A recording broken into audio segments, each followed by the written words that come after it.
You're listening to the Lux Life Discovered podcast, where we talk with people who are living a lifestyle that reflects their passion, because we believe everyone should be living their best life, their Lux Life. The show is hosted by Rick Steiner with Steiner Event Group, a premier national event planning company. If you are watching on YouTube, be sure to hit the subscribe button and the bell to get notifications of future episodes. The show is produced by 30A Media and is broadcast on your favorite podcast outlets, as well as YouTube, Roku TV, Amazon Fire TVs, and other major brand smart TVs. Hello, I'm Rick Steiner. Welcome to Lux Life Discovered.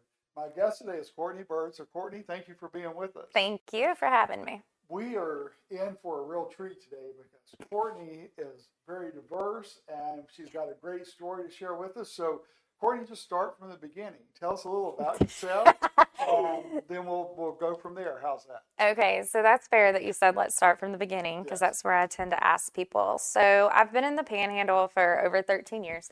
When I first got here, I was involved in the staffing industry. I met Paul literally just out and about, and it kind of evolved. I'd been involved in the music business prior to moving to Florida, but I kind of gave it up because big girl career, all that stuff. Through time when I got here, met people, ended up back in the industry due to a builder that I was staffing for, ended up at CMA Fest, have a friend out of Monroe, Louisiana who knew a producer, and it just kind of evolved over time. And during that time, I ended up doing Backstage with Cortni, which is a show on 30A TV. Who remembers? We used to go to the Songwriters Festival and Gulf Coast Jam, and I'd interview a lot of people. Thankfully, I had a friend that was in the music business, Kenny, and he knew a lot of the artists, so he was really good about getting me set up to do interviews with them. Kristian Bush was one of his really good, well, he was his tour manager forever.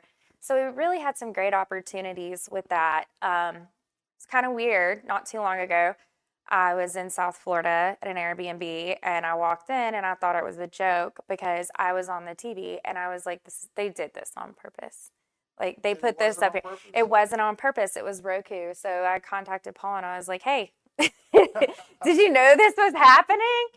So fast forward, I did go on tour in the music business through Europe for, I was a country artist over there for the British Country Music Association, did a lot of work in Nashville. I've toured throughout the U.S. I hate saying that's awful. So then basically I started my own staffing firm. And I had a lot of real life things happen, and I had to make decisions about what was best and most responsible for me. And not that I wasn't doing good in the music industry and entertainment industry, but what I knew and what I specialized in was what was lucrative. So I had to take a turn and go towards what I knew. And that's where Seahawk Staffing and Consulting was born. There was a hurricane that hit in Panama City, and all my old clients were there for the restoration industry. And so it was really cool because I got to really kick my business off and be a part of that. Staffing, what areas do you staff? Like, what areas do you cover? As far logistically, or in the professions? In the profession, like. Yeah. So I love industrial. I love manufacturing. I like to work with colleges with their their trade programs, HVAC, welders, and kind of be a guide through that. I speak at a couple of colleges, have great relationships with the people who are either over that department or help with that department. So I used to kind of be all over the board, but now I try to specialize more in where I don't want it to just be a winning situation for myself. Like, it needs to be a win-win, not only for me, but for my clients as well. And then also the people that put in the work to build and train and develop these potential candidates or these future employees, because they have these wonderful programs now where they're getting real-time experience, whether it's with a business that allows them to come in and do the commercial work, or with homes that are clients to the college that allow them to come in and get real-time work. So I'm always trying to explore and find kind of those niche things that not only help me, but help the education and educators and also help the client as well.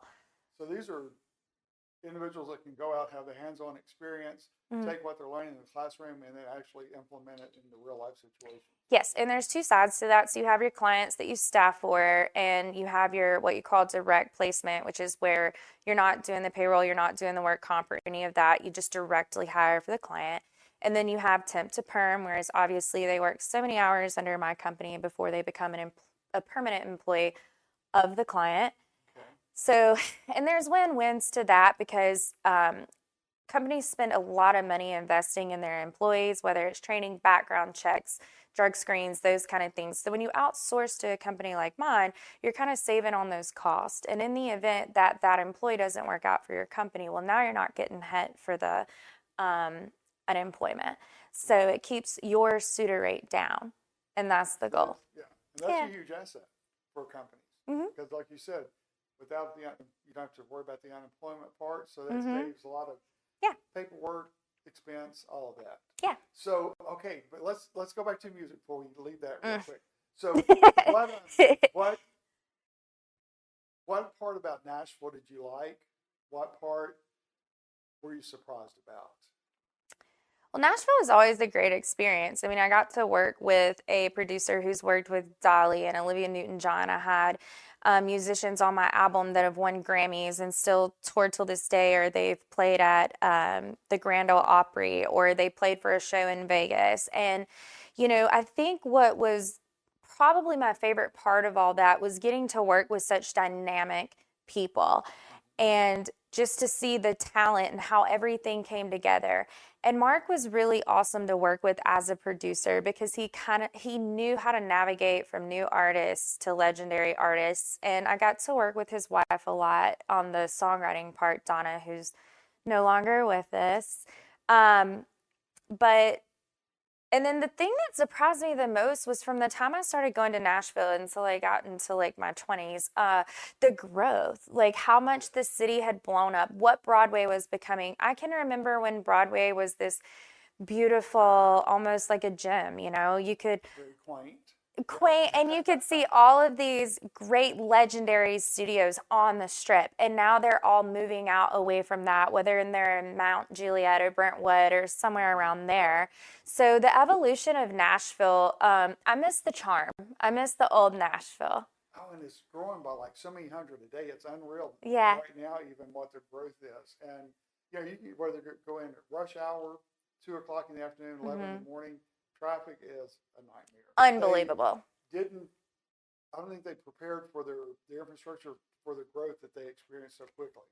A lot of cities, towns, counties, they're not proactive enough in their infrastructure for when growth happens. So you see that a lot, unfortunately. And maybe over time it gets better. There's no doubt they got to have some of the best engineers up there and planning and zoning and all those good things. But yeah, I probably missed that the most was just like the old Nashville. No, I get that. Yeah. Did you ever know a lady named Suzanne Skinner? She was known as Mama Sue. She does a lot with the country music industry there, and so I've dealt with her quite a bit. And she has a good inroad to a lot of different things, different artists, different. I mean, I don't know you, Mama Sue, but you can call me. So is music something you want to go back into or pick up? Now you also were a songwriter as well. So that has to be interesting too. Music is very vulnerable. When you're singing or you're telling people, why are you taking my water? When you're singing or you're writing or you're putting your emotions out there, it's very raw, it's very vulnerable. There were parts of the way that the business was evolving at the time when I was in it. There was kind of like this cusp of social media between like Instagram and YouTube and Facebook and all these things. And it almost no longer became about the talent or who you were or what you could offer. It was more about what you were willing to put yourself out there to do, you know, partner with this brand and have a code and they sell all this and you make money back. And it got away from the music. And because of where I stood professionally, you know, wanting to continue to have a staffing company, you know, wanting to evolve eventually into consulting, you know, I didn't feel comfortable putting myself out there in that way. I didn't want it to be ever something negative that I couldn't come back from professionally. You don't want to water yourself down and have just where it's really meaningless instead of having the most meaningful parts of what you wanted to do. Yeah, and I love music, and I'll probably go record another song one day just for fun or just for myself. But my goal was never to be famous. My goal was never to be like the it girl or have all the attention on social media. Like, that was never my goal. My goal was to write songs that I, one, wanted to listen to and relate to, and then also for others, because I feel like music and songs and poetry and reading and everything, it's interpreted by the consumer. So you could read a passage of something today and it mean one thing, and you read a passage of it, the same exact passage, in a little bit more time, and you realize that it means something completely different. All relative where you are. Absolutely, yeah. So that was my goal. Well, good. And then there's another aspect here. It's like with you, it's like peeling layers on the onion because you realize there's so much there, but the aerial part. Yeah. So tell me about that, because I honestly did not realize that until today. And I was scrolling through everything. I'm like, wait a minute, how did I miss this? So I'm an aerialist. I've been one for like 6 years. I got really, really lucky. Vicki Smith is my business partner and all of that. I was taken from a studio that I advanced past what they were able to offer very, very quickly. Had a dog bite / injury, had to take a little bit of time back. And I had a really good friend of mine from back home that I did gymnastics with as a child that was like, hey, you should come to this gym. You should meet this lady. And I'm like, okay, so I did. And I went and met Vicki, and then just, I don't know how to not get involved in everything. And she's been everything to me. She's the best coach. She's the best mentor. She pushes me when I don't think I'm able to push myself anymore. She believes in me. She's given a lot to the community on our side of the Panhandle. There's been a lot of people who have taken advantage of the opportunities that she gave them, whether they started their own businesses and didn't do it right professionally, building and growing those relationships to, they try to come and take it away from you. And it's like, no, we're a community. We should work together. It's so funny because the industry brings out the narcissists in everybody. Like, you think there's drama on reality TV? Like, you ain't seen nothing till you've been in the aerial community. And I try my best. Like, there's a great aerial studio in Santa Rosa Beach. The lady who owns it, absolutely phenomenal. She puts so much into her training and so much passion into her business. Every year they put on a huge cirque show in Panama City Beach. And she's really amazing. One of the girls that I've grown with throughout my aerial career is now an instructor and performs with them over there. So there are places in the Panhandle where you can experience the art. Well, it's really intriguing too, because I know we in Vegas one year for an event, we had an aerialist that came, and their production was just, your mouth is just open the whole time. Because it's fun to see what all they... I could have brought something. I could have hung from the ceiling for you. That's true. And then in Arkansas with a group out of Little Rock where they do the aerial performances, and then for one event we had the girl, she did the aerial part, but also would pour the champagne. So we do that as well. That's usually done on what's called a lollipop. And I have a lollipop, and there's different things you can put on top of the lollipop, and it's good for parties or indoor parties, champagne pours. And then we have our big rig, which is, something we might set up at an art festival, or we might, do something. We do a lot with Pensacola Little Theater, and we actually get to do these really cool rigging things within, and we become immersive. Like, we're part of the show. It's very fun. So there's a lot of options. Vicki's actually a construction engineer, so that helps. Yeah. And then we all go through training for rigging and things like that. But that was just something that I'd done gymnastics my whole life. Somebody got me into it, and here we are. Yeah. Well, you needed something else to do. Right. So where do you see yourself? What's ahead? I mean, you've done a lot already, accomplished a lot. What would you like to do now? I want to live life and enjoy it a little bit.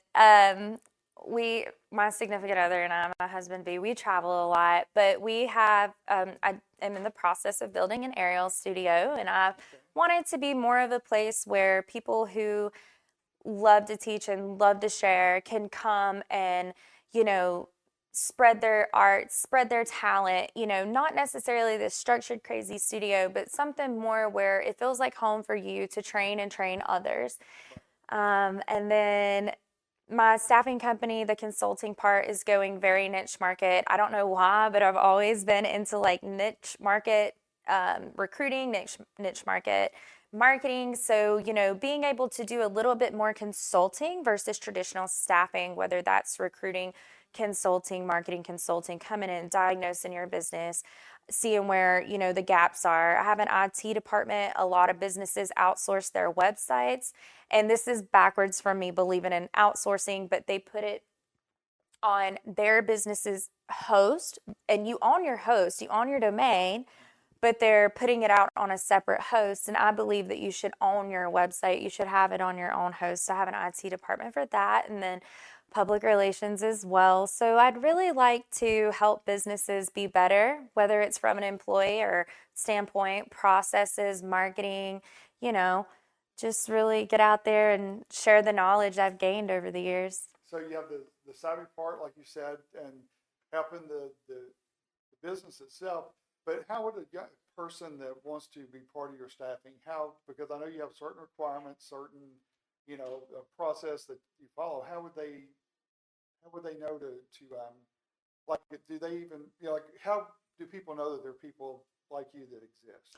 Well, there's marketing, but then there's also the relationships you build with, the colleges or career source or, our problem in the Panhandle, and this is just me trying to be a market specialist, if you will, and an analysis. A lot of the time we don't have the people that we need in this area to work.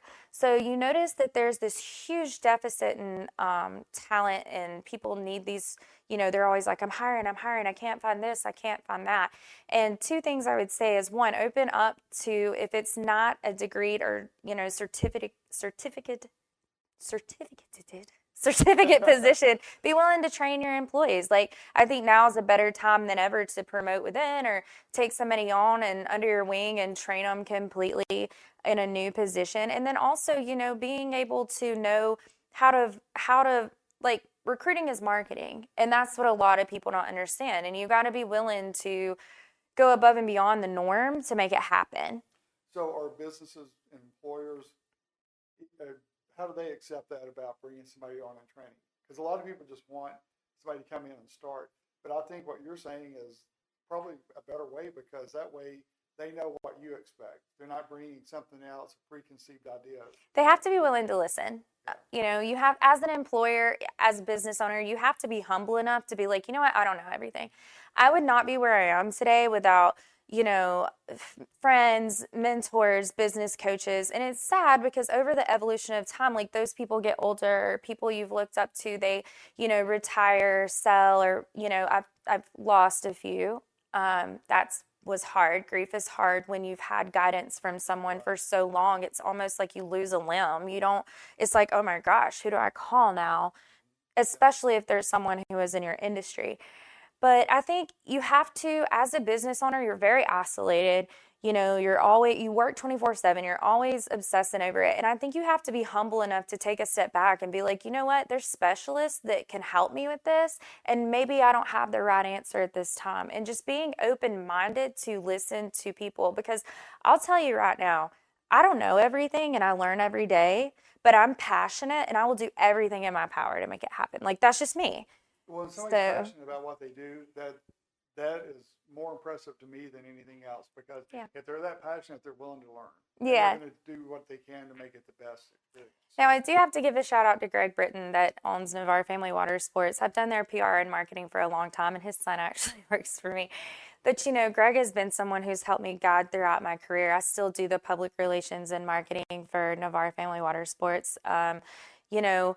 Just being able to have the people that guide you along. So you have to remember, like, when you're in those positions where you're a business owner, you're trying to come up with conclusions, you have to remember, like, you're not alone. And there may be somebody who knows more about something else than you do. And you have to be humble enough to accept that and want to hear it. What is probably, want to hear, that's the other one. You're right. Be able to listen. Yeah. So what is one experience that you've had with staffing or working with potential client that sticks out in your mind in a positive way? Like how you helped turn something around? I failed. Well, tell us about that. I failed epically. Okay. I mean, that's just it. Like, you fall and you have to keep going. Yeah. You know, you have this candidate like ready to go to work. You have everything. You are planning for an entire hurricane response, and you have like 15 people who are, you know, I'm going to be at work tomorrow. And then it happens and they're not there, and you can't stop. Like, you got to show up for the client. You got to keep going. And my failures of when, you know, potential employees that, because sometimes I think I believe in them more than they believe in themselves. And sometimes that's probably been true because no, it is true. Have to believe it. I have two of them we can call right now that tell me now 5 years later I was like, oh, Miss Courtney, I should have listened to you. That's right, yeah. But, you know, and I'm like, what did I tell you? But the thing about it is, you know, it's not that it's one particular incident. It's over time. It's all the times that I failed, because I can't stand that. Like, I obsess over it. I'm like, oh my God, like, I failed my client. I failed myself. Like, some days I'm a hero and it's good. And some days I'm like, man, I'm crashing and burning. So, but you're hard on yourself too, though. Oh, yeah. Yeah, I'm very hard on myself. Well, and that also pushes us to be our best. And we're not happy with status quo. No, status quo has never mattered to me. Material items have never mattered to me. You know, there might have been a time when I worried about like what my clothes looked like, what kind of jewelry I had on, what kind of car I drove, and all that. And at this point in my life and where I've evolved, it's just like, you know, those things don't matter. What matters are memories and, you know, the relationships you build with people and the impression they make on you and what they leave with you. Those are the important things in life. And sometimes I feel like you're your own worst enemy because you live in your own head, or you think you're supposed to be perceived this certain way because it's going to make you the status quo. And really and truly, like, those things don't matter. They don't go with you. When you strive to achieve that, you realize those people really that you're looking up to haven't achieved it either. They just play a big game. Some people are extremely dysfunctional. Yeah. I mean, some people really fake it till they make it. And you know, their debt to income ratio. I mean, I'll tell you right now, the scariest I've ever been is when I had debt, you know? Oh, yeah. That controls you. Yeah, it makes you drive and thrive. I mean, I had a mortgage. I couldn't just keep going out and playing the music artist. You know what I mean? Right. Like, and the ones that do keep going, it catches up with them too. So, yes, it does. Yes, it does. But so songwriting, are you still doing that? My music's out there. I mean, if people want to listen to it, great. But I don't push it on anybody. Cortni Bird. Okay. Mm-hmm. So, but are you writing like? I write every day. I was going to say. I have a whole, like, I get inspired and I have a recorder on my phone. I write poetry constantly, you know. I'm inspired all the time and I write things all the time. And, you know, Tim allows me that space to be understanding and allow those things as to where in the past it's kind of like, what are you doing? You know, so just being able to have that creative freedom. But what's most beautiful about it now is it's for me. You know, I don't care about what other people think about it.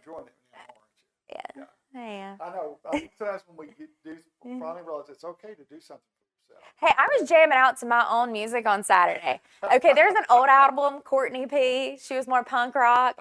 And I have a song, High on a Sunday. And I was just in a mood. And I was jamming out to my own music. And I went downstairs and I turned it on the TV. And I'm like, Tim, do you know who this is? He's like, no. I'm like, okay, can you read? But yeah, I mean. What do you think about it? He's cool about everything. That's good. Yeah, he's just whatever I want to do. He's like, go for it. I don't care. You know, And that's good to I have got support. you. Yeah, And I've never had that before. I always wanted someone I could have as a partner, business partner, friend, everything. And we have our own business ventures together, Smithowitz Enterprises, and we've flipped some land and, you know, constantly looking at other investments to do. And, you know, whether we want to have it for ourselves or turn it into something else. And we just built. So when you say you flip some land, Mm-hmm. what do you mean by that? We come in, clear it out, try to figure out what you want. Is it a barn dominium that you're wanting to build? Is it more of like you just want to have an RV pad that you can come crash at, or maybe potentially rent out? Just remember residential rules with counties. No, but you know, and we've kind of went through that whole process ourselves, and you know, we want to do it more. And whether we share those properties by rental or we flip and sell them or whatever, we have a really good time doing it together. And that takes a lot of good ideas and being on the same page. Yeah, I'm calm. He's neurotic, and that's weird That's because a good I'm usually balance. neurotic, and I'm usually the crazy one. But I'm the one that's just kind of like he's talking. I'm making a list, and then it's like, all right, so we make it happen. Y'all found something that you both excel at, and Chaos. it's kind of fun. We're good at chaos. But it's fun that it flipped and y'all Yeah. be on the opposite roles. But we also have a really awesome full-time employee, Jacob. I met him through the aerial world, and Tim's also good with my aerial stuff. He don't miss a show. It took 3 years before he missed a show, and he'll be there to build it, break it down.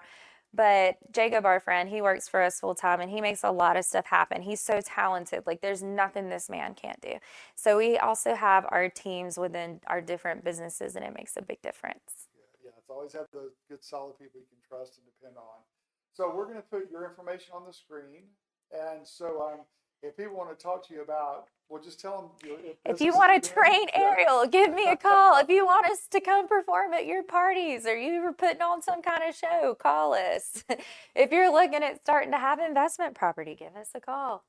If you want to better your business, give me a call. If you want to grow your workforce, remember, your workforce is a pipeline also. Your employees and your future pipeline is just important as the sales and business that you bring in. And then your phone number, 850-226-0320. Yep. So be sure to give Cortni a call for either or all three of the opportunities there. So, Not yet. so There may or may not be a podcast to come. you're thinking about doing your own podcast? I am. Okay, good. But very specific. Like it would service my clients for the consulting side and highlight businesses with unique stories. Oh, I think you should definitely. It's not going to be just businesses with you. Like it's kind of scientific behind it, but yeah. Yeah. So we'll look forward to that podcast in the future. Rick's going to be my first guest. No. All right. Well, thank you so much for Thanks, being with Rick. us today. Great to meet you. And Yes. it's been, this has been very important. I can't wait to see what all you've already done so much, but good gracious. I haven't done anything. Yeah. I'm a wannabe. I haven't done anything, really. So thank you for joining us today, and we'll see you next time on Lux Life Discovered. Check out Lux Life Discovered on Facebook and Instagram and on 30a.tv. See you next time on Lux Life Discovered.